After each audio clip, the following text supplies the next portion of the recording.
You're right people, Alex Mathers here. Thank you for tuning into another video with me today. Now today, I want to talk about laziness. And if you have ever been hit by the laziness bug and you might have gone several hours, even several days, and you thought to yourself, gosh, I'm really being very lazy here. What's the matter with me? What's wrong with me? I'm such a lazy person, and you beat yourself up about it and you get angry with yourself and you say, I should do better. I know I could do better, and I just feel like such a doofus for lying about all day, playing video games and just not being motivated and just not interested.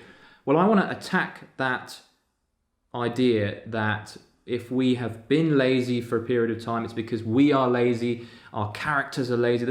That's just not the right way of thinking about things. You need to think about it in the sense that your strategies are wrong. You are doing things that are slowing you down and creating a buffer between you and activity. And I want to just explore those things, and I want to break it down into three areas. So 3 areas that we can address in order to overcome laziness and make laziness a thing of the past. Now, the first aspect of obliterating your laziness so that you'll forget that you even were lazy at any point is to focus on bigger payoffs.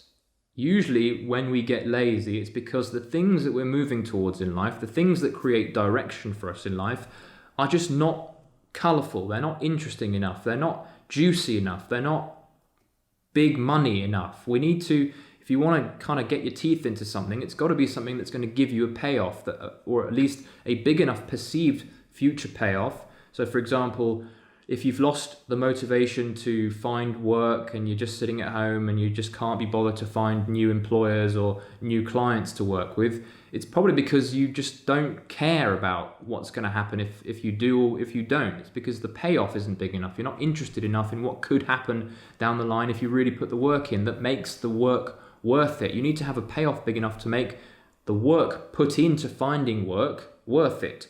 So this means upping the ante a bit and making those potential clients higher level. You want to be aiming high if you want to get motivated and to move past laziness.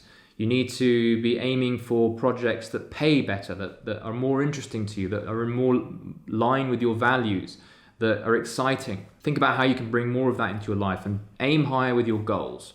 The second aspect that's going to obliterate your laziness like it has for me, whenever I've gotten lazy, I'm trying to think to myself, what is it that's clouding my ability to just get on with it and take action and stop procrastinating?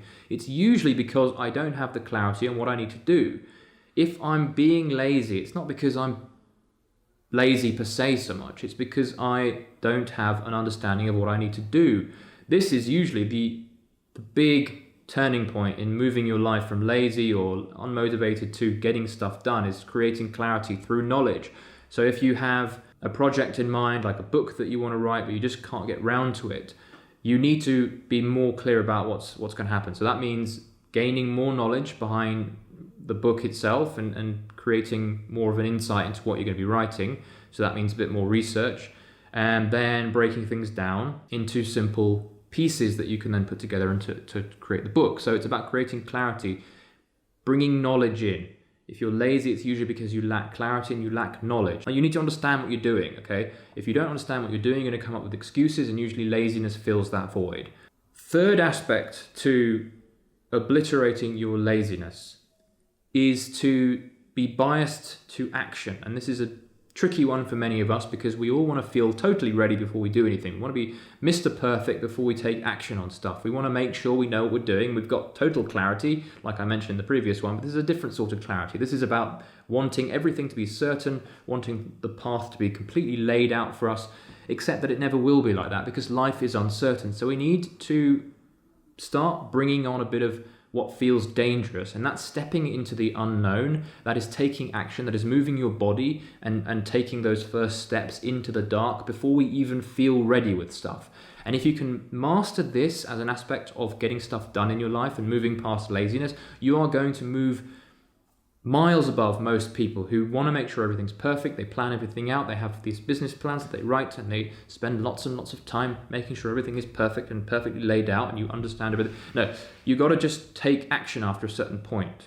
Obviously, knowledge is key, and if you don't understand what you're doing, it's not going to help. But after a certain point, you know, you can be too ready and you can plan too much. So be biased towards action. This means, for example, if you have a piece of writing you need to work on, rather than trying to think about it all day and hold it off, you want to just start writing anything. You need to allow yourself to write terribly. You need to allow yourself to behave not perfectly. You need to allow yourself to make mistakes and to create crappy stuff. That is the secret to my article writing. I always have one round before I even start where I just brainstorm and just spew out anything that comes to mind, and I give myself permission to write total crap and make mistakes. This is what is holding you back from action. This is what is causing your laziness. It's because you don't want to make mistakes. You're trying to be too perfect, and that's a great thing. You have pride in yourself. You take care. You don't want to make the wrong move, and that's understandable. But if you want to have an unfair advantage over most people who are doing the human thing of trying to be too perfect, allow yourself to make mistakes, and do that through just leaning into stuff, taking action, doing the thing. Just be biased to action. People talk about busy work and how bad it is to be busy and doing too much stuff. That's nonsense. Allow yourself to just move and do stuff that doesn't even make any sense. As long as you're in motion, insights will come from that. Insights will come after taking motion. Passion comes from taking the first step. Okay, hopefully those 3 ideas will give you more of a sense of confidence behind taking action and moving from laziness to being someone who's kicking it in life. And yeah, all the best to you. Do subscribe if this made sense to you. Like this video if you liked it. Do smash it. Just smash that like button, and I will see you in the next video.